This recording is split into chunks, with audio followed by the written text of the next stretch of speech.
Veins తో బాధపడుతున్నారా? భారతదేశంలోనే బెస్ట్ ట్రీట్మెంట్ అందించే ఏకైక హాస్పిటల్ ఏవిస్. నమస్తే శ్రవంతి గారు. నమస్తే అమ్మా. శ్రవంతి గారు, గ్రహణం వస్తుంది, అదే రోజు హోలీ పౌర్ణమి కూడా అవుతుంది కదా. సో అఫ్ కోర్స్ మనకి లేదు అని చెప్తున్నారు, కాకపోతే మనకి లేకపోయినా కూడా ఎఫెక్ట్స్ మాత్రం ఉంటాయి. పాటించవలసిన నియమాలు అవసరం లేనప్పటికీ కూడా పర్టికులర్ గా కొన్ని రాశుల వారికి ఈ ఎఫెక్ట్స్ మాత్రం ఖచ్చితంగా ఉంటుంది అంటున్నారు. సో ముఖ్యంగా మనం ఈ రోజు మార్చ్ 14th కి సంబంధించిన గ్రహణం గురించి మాట్లాడుకోవాల్సి వస్తే, ఈ రోజు మనం పాటించవలసిన నియమాల గురించి, ముందు రోజు కామదహనం ఒకటి ఉంటుంది, ఆ తర్వాత నెక్స్ట్ డే పౌర్ణమి రోజు మనము హోలీ ఆడుకుంటాము. ఇక సాయంకాలం మన దగ్గర గ్రహణం లేనప్పటికీ కూడా అమ్మవారి ఆరాధనలో పౌర్ణమికి చాలా విశేషం ఉంది కదండి. సో దీనికి అనుగుణంగా మనం ప్రేక్షకులకి ఇన్ఫర్మేషన్ ఇద్దాం. తప్పకుండా. అయితే గ్రహణము అనేది ఎక్కడైతే ఉంటుందో, ఇప్పుడు ఏ ప్లేసెస్లో అయితే గ్రహణం ఉంటుందో అక్కడ మాత్రమే పాటించాలి అనేది మనం గుర్తుపెట్టుకోవాలన్నమాట. అంటే మనకి ఇక్కడ గ్రహణం లేదు కాబట్టి దాని మ్యాలిఫిక్ ఎఫెక్ట్స్ కూడా, ఇల్ ఎఫెక్ట్స్ కూడా ఏమీ ఉండవు అనేది మనం గుర్తుపెట్టుకోవాలి. ఓకే, ఉన్నప్పుడు ఎంత ఖచ్చితంగా పాటించాలి అనేది కూడా గుర్తుపెట్టుకోవాలి. అంటే గ్రహణం టాపిక్ వచ్చింది కాబట్టి ఎందుకు పాటించాలి అనేది మీరు చూస్తే గనక ఈ మధ్య చాలా సోషల్ మీడియాలో కూడా మీరు చూసి ఉంటారు. గ్రహణం అప్పుడు రోకలి నిల్చోబెట్టారు రోలులో అనేది మీరు చూసే ఉంటారు. అంటే గ్రావిటేషనల్ ఫోర్స్ అనేది ఏ విధంగా ఉంటుంది అనేది ఇది మనం ఖచ్చితంగా ప్రూఫ్ చూసుకోవచ్చు. మరి అలాంటి పరిస్థితుల్లో మనం బయటికి రాకుండా ఉండాలి అనేది మన సనాతన ధర్మంలో ఎప్పుడో చెప్పారు. మరి కాబట్టి దాన్ని మనం పాటించాలి అనేది ఖచ్చితంగా గుర్తుపెట్టుకోవాలి. మనం ఇప్పటికీ నమ్మకం, మూఢ నమ్మకం అని కొట్టుమిట్లాడుతూ ఉంటాం some part of our people, కానీ ఎస్, ఇట్స్ ఆల్రెడీ ప్రూవెన్. అయితే భారతదేశంలో కనిపించకపోయినా యుఎస్, కెనడా, ఇటలీ అలాంటి కొన్ని ప్లేసెస్ లో ఉన్నాయి కదండి. సో అక్కడ కూడా ఇప్పుడు క్వశ్చన్ ఎందుకు వచ్చింది, టాపిక్ ఎందుకు వచ్చింది, మరి ఇక్కడ లేనప్పుడు ఎందుకు చేస్తున్నారు అని అంటే, మన భారతదేశ వాసులు అక్కడ కూడా ఉన్నారు కాబట్టి వాళ్ళకు కూడా మనం గుర్తు చేయాల్సిన అవసరం ఉంది కాబట్టి. ప్రవాస భారతీయులందరూ కూడా గ్రహణం ఎక్కడైతే మీరు ఉన్న ప్లేసెస్ లో గనక గ్రహణం ఉంటే గనక తప్పకుండా పాటించాలి. ఎటువంటి పరిస్థితుల్లోనూ గ్రహణం స్టార్ట్ అయ్యే 2-3 గంటల ముందే మీరు ఏదన్నా తినాలనుకుంటే తినేయడం అనేది చాలా ఇంపార్టెంట్.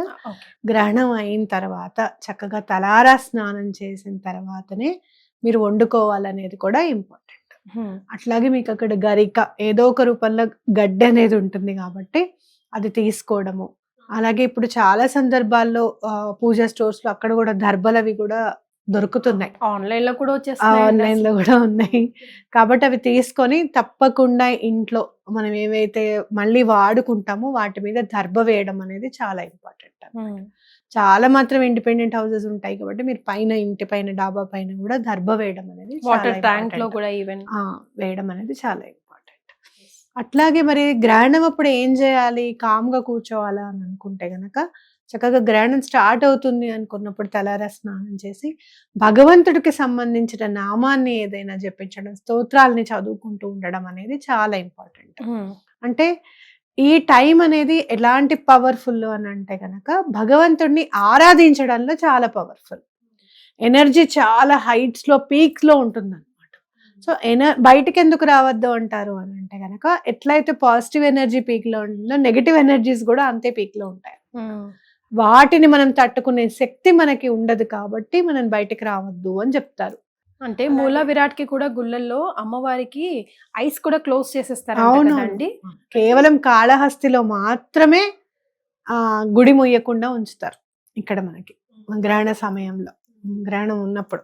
మిగతా వాటన్నిటికీ కూడా క్లోజ్ చేసేస్తారు అసలు టోటల్ గా గుడిలోకి. అలాగే మళ్ళీ గ్రహణం అయిన తర్వాత మళ్ళీ అంత మొత్తం క్లీన్ చేసి, అంతరాలయాన్ని కూడా మొత్తం క్లీన్ చేసిన తర్వాతనే, శుద్ధి చేసిన తర్వాతనే మళ్ళీ మనకి దర్శనం అనేది ఉంటుంది అనమాట. కాబట్టి దీన్ని మనం గుర్తు పెట్టుకోవాలి, ఇది పాటించాలి ఖచ్చితంగా. పాటించినప్పుడు ఎప్పుడైతే మీరు పాటిస్తారో దాని ఫలితం అనేది చాలా బాగుంటుంది అనేది గుర్తుపెట్టుకోవాలి. అలాగే ఏ రాశుల్లో అయితే ఉన్నారో, ఏ రాశి వాళ్ళకి బాగుంది, ఏ రాశి వాళ్ళకి బాగాలేదు అనేది కూడా మనకి క్లియర్గా ఇన్ఫర్మేషన్ ఉంటుంది. అలాంటప్పుడు మీరు అక్కడ దూరంలో ఉన్నారు కదా, ఎవరన్నా గుడిలో ఉన్న వాళ్ళకి మీరు అవి తీసుకెళ్ళి ఏదైనా దానం ఇవ్వడం అనేది చాలా important. ఎస్, గ్రహం అనగానే మనం దాన ధర్మాలకి ఎక్కువగా ప్రిఫరెన్స్ ఇస్తాం కదండి. సో ముఖ్యంగా ఈ చంద్రగ్రహణానికి ఎలాంటి దాన ధర్మాలు ఇస్తే బాగుంటుంది అంటారు? అది కూడా రాసుల ప్రకారం ఉంటాయా లేకపోతే కామన్ గా అయినా కూడా ఎవరైనా కూడా చక్కగా ఒక వెండి బిళ్ళని తీసుకొని, వెండి కాయిన్స్ దొరుకుతాయి కదా, అవి తీసుకొని, ఏవైతే లక్ష్మీ అమ్మవారు అవి ఉన్నవి కాకుండా ప్లెయిన్వి దొరికితే మరీ మంచిది. ఓకే, అవి తీసుకొని కొంచెం వెండి ముక్క కానివ్వండి, కొంచెం బియ్యంలో ఆ వెండి ముక్కను పెట్టి దానం చేస్తే చాలా మంచిది. అట్లాగే చెంబు కూడా, కాపర్ చెంబులో బియ్యాన్ని నింపేసేసి దాని మీద కొంచెం ఫలము పుష్పం అన్ని పెడతాం కదా, కొంచెం వెండి కాయిన్ కూడా పెట్టి బ్రాహ్మడికి దానం వేస్తే చాలా మంచిది. మానసిక అంటే ఏం ప్రాబ్లం ఉంటుంది దీనివల్ల అని, గ్రహణం వల్ల మనుషులకి ఎలాంటి ఎఫెక్ట్స్ ఏం దోషాలు ఉంటాయి మనం దానం ఇవ్వకపోతే అని అంటే గనక మానసిక సమస్యలు రావడానికి అనేది ఎక్కువగా ఛాన్సెస్ ఉంటాయి. మానసికంగా ఎందుకు బాధపడతాము? ఫైనాన్స్ గా బాగాలేనప్పుడు, ఇంట్లో ఎవరికన్నా బాగాలేనప్పుడు, ఇంట్లో అంత చికాకులుగా ఉన్నప్పుడు మనం బాధపడుతూ ఉంటాం. కాబట్టి ఇవేవి కూడా మా చేయడానికి దరి రాకుండా ఉండాలి, మనం రక్షింపబడాలి అని చెప్పి దానాన్ని ఇస్తాం అన్నమాట. ఎస్, కాబట్టి దానం అత్యంత ఫలితమైనది. ఎవరికైనా ఏదైనా దానం చేస్తే, ఇంకొకటి వెండి కాయిన్ పెడుతున్నాం కదా అని చెప్పి కాకుండా ఒక 101 రూపాయో 50 రూపాయలు ఎంతో కొంత ధనాన్ని కూడా దాని మీద పెట్టి ఇవ్వాలన్నమాట. అంటే దానం తీసుకోవడం కూడా ఊరికే తీసుకోకుండా అతనికి మనం గ్రాటిట్యూడ్ చెప్తున్నట్టుగా దానం తీసుకుంటున్నప్పుడు అతనికి ఎంతో కొంత మనం సమర్పిస్తున్నట్టుగా ఇవ్వాలన్నమాట. అప్పుడు చాలా అత్యంత శీఘ్రంగా ఫలితం అనేది ఉంటుంది. ఇక్కడ మనం పౌర్ణమికి చంద్రుడికి సంబంధించినది కాబట్టి చంద్రశేఖరాష్టకం చదువుకుంటే చాలా మంచిది. ఓకే, చదువుకున్నా కూడా చాలా మంచిది. దేవుళ్ళని తప్పకుండా నీట్ చేసుకోవడం అనేది కూడా చాలా ఇంపార్టెంట్. మొత్తం పూజ గది అంతా కూడా నీట్ అయిపోవాలి. ఎక్కడైతే గ్రహణం లేదు వాళ్ళేం పాటించాల్సిన అవసరం అయితే లేదు. అలాగే వాళ్ళు ఏమి కూడా దానాలు ఇవ్వవలసింది కూడా ఏం లేదు. ఎక్కడైతే మనకు ఉంటుందో అక్కడ మాత్రమే ఆ ఎఫెక్ట్స్ ఉంటాయి. విధి విధానాలన్నీ కూడా అక్కడ మాత్రమే పాటించాలి. అంటే ఆ టైంలో మీకు ఎక్కడైనా సరే మంచి అనేది జరుగుతుంది కదా అని అనుకుంటే ఆ టైం నోట్ చేసుకొని అప్పుడు ఆ టైంలో కుదిరితే గనక భగవంతుడి ఆరాధన చేయడం అనేది, ఏదైనా స్తోత్రాలు కానివ్వండి, విష్ణు సహస్రనామం కానివ్వండి, అవి చదువుకుంటే ఫలితం ఉంటుంది అనేది ఖచ్చితంగా చెప్పుకోవచ్చు.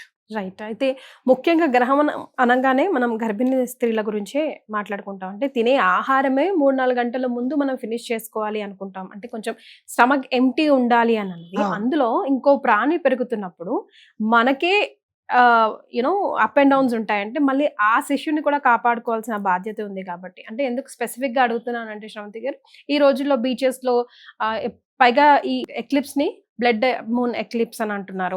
సో మనం చూడొచ్చు అని, నేకెడ్ ఐస్ తో సరే డైరెక్ట్ గా చూడొచ్చు అని చెప్తా ఉన్నారు. అలాంటప్పుడు ప్రాబ్లమ్స్ అయ్యే ఎఫెక్ట్స్ ఉంటాయి. బికాస్ కొందరు చిన్నగా కొట్టేస్తారు, ఇదంతా మూఢనమ్మకం, ఇదంతా త్రాష్ అని చెప్పేసి. సో మన వాళ్ళు సనాతన ధర్మాన్ని నమ్మే వాళ్ళు మన వరల్డ్ వైడ్ గా ఎక్కడున్నా కూడా వాళ్ళ మంచి మనం కోరుకుంటాం కాబట్టి సో వాళ్ళ కోసం మీరు చెప్పే మాట. తప్పకుండా చెప్తాను. ఎటువంటి పరిస్థితుల్లోనూ గర్భిణీ స్త్రీలు మాత్రం అస్సలు బయటికి రాకండి. అయితే మరి ఆహారం ఎట్లా అని అంటే 3-4 గంటల ముందే మీరు కూడా తినండి. తినేసి కదలకుండా పడుకోవాలి. వాళ్ళు కదలిక అనేది ఉండకుండా కదలకుండా పడుకోవాలి అని చెప్తారనమాట పెద్దవాళ్ళు. ఎంత ఎఫెక్ట్ ఉంటుంది అంటే మన జాతక చక్రం చూస్తే ఎవరన్నా ఇప్పుడు గ్రహణం ఉందనుకోండి, కడుపుతున్న వాళ్ళు గ్రహణం పిల్లలకు ఉందనుకోండి, జాతక చక్రం చూసి కడుపుతున్నప్పుడు గ్రహణం ఉందా అండి అని అడుగుతారు. అంత తెలుస్తుందన్నమాట ఏంటి అనేది. కాబట్టి అంటే ఏంటి, మనం తీసుకోవాల్సిన జాగ్రత్త ఖచ్చితంగా ఉండాలి. అలాగే పుట్టిన తర్వాత కూడా ఆ గ్రహణం వాళ్ళు ఉన్నప్పుడు ఆ గ్రహణం అనేది పాస్ అయింది కాబట్టి, ఆ టైం పాస్ అయింది కాబట్టి విధి విధానంగా ఆ జాతకానికి సంబంధించిన గ్రహణం సంబంధించిన కూడా పూజ ఉంటుంది, శాంతి ఉంటుంది, గ్రహణ శాంతి ఉంటుంది. అది కూడా పిల్లలకి తప్పకుండా చేయించాలి. ఇవన్నీ ఎందుకు అని అంటే కేవలం మనం చేసేది ఒక్కరోజు కార్యక్రమం అయి ఉండొచ్చు, 10-15 వేలు ఖర్చు పెట్టుకుంటాం కావచ్చు, కానీ జీవనాధారానికి చాలా ఇంపార్టెంట్. ఆ పిల్ల కానీ ఎటువంటి ఇబ్బందులు పడకుండా ముందుకు వెళ్ళడానికి ఇవన్నీ కూడా మనకు పెద్దవాళ్ళు ఇచ్చిన వరం అని చెప్పుకోవచ్చు. వాళ్ళు తెలుసుకుని మనకు చెప్పారు, మనం కేవలం పాటించడమే. ఆ పాటించడం ఇష్టం లేక ఇవన్నీ మూఢనమ్మకాల కింద మనం తోసేస్తున్నాం. ఒకటి, సనాతన ధర్మం ఎప్పుడు కూడా అసలు సైన్స్ కి ఆధారమే సనాతన ధర్మం. కరెక్ట్. సనాతన ధర్మం సైన్స్ ఆధారం చేసుకుని చెప్పింది కాదు. సైన్స్ కే సనాతన ధర్మం ఆధారభూతమైంది. మీరు ఇప్పుడు చూసారు, విబ్గ్యోర్ అంటున్నాం, 7 కలర్స్ అంటున్నాం, violet, IndiGo, blue, orange, yellow అని చెప్పుకుంటున్నాం. సూర్యుడికి సంబంధించిన గుర్రాలు ఎన్ని, అశ్వాలు ఎన్ని? 7 కాదు. అందులో అరుణవర్ణం చాలా ఇంపార్టెంట్ అని చెప్పట్లేదు, ఆరెంజ్ అని చెప్పి. అంటే ఏంటంటే మనము ఎప్పుడు కూడా గుర్తుపెట్టుకోవాల్సింది ఏంటి అని అంటే, మనకి అర్థమయ్యేటట్టుగా. కేవలం మనము సైంటిస్టులు కేవలం లైట్ నే చూస్తున్నారు, అది స్ప్లిట్ అవుతుంది 7 కలర్స్ గా చూస్తున్నారు. కానీ సనాతన ధర్మంలో దానికి వెనక ఉన్న శక్తిని కూడా చూశారు వాళ్ళు. అది గుర్తుపెట్టుకోవాలి. ఓకే, సో అంతటి వాళ్ళు దీన్ని డిజైన్ చేశారు. గ్రహణం అప్పుడు ఇది చెయ్యాలి, ఇలా ఉండాలి, దీని తర్వాత ఇలా పాటించాలి అని అన్నారు అని అంటే వాళ్ళు ఎంత చూసి ఉంటారు అనేది మీ మనోనేత్రంతో చూడాల్సిన పాయింట్ ఇక్కడ. సూక్ష్మనేత్రంతోనూ ఇప్పుడున్న పనిచేస్తున్న బుర్రతో కాదు, జ్ఞానంతో అర్థం చేసుకోవాల్సిందే. సూక్ష్మనేత్రంతో అలాగే మనోనేత్రంతో చూడాల్సిందే. మన మాంసనేత్రానికి అందినవి కావు ఇవన్నీ కూడా. కాబట్టి అవన్నీ ఆకలి మీద ఈకలు లెక్క పెట్టుకుంటూ కూర్చోద్దు, ఫాలో అయితే అయిపోతుంది కదా. దీన్ని ఫాలో అవ్వమనే కదా చెప్పింది. మరి అది కూడా ఒక్కరోజు ఫాలో అవ్వడానికి కూడా ఇబ్బంది అయితే ఇంకా ఏదో ఉంది, ఇంకా ఏదో బయటకు వచ్చి చూసాం, ఏమొస్తుంది? ఒకవేళ మీరు ఏమైనా చూసారే అనుకోండి, బ్లడ్ మూన్ అని చెప్పి చూసారనే అనుకుందాం, ఏమిటా ఆనందం? భగవంతుడిని అయితే కాదు కదా చూసేది, అవునా కాదు? కాబట్టి రావద్దు. ఈ సూర్యుడును మనకి చంద్రుడు ప్రత్యక్ష దైవాలు, అవునా కాదా? అవునండి. అవి మారుతున్నప్పుడు అవేవో అడ్డొచ్చినప్పుడు చూడాల్సిన అవసరం మనకి లేదు.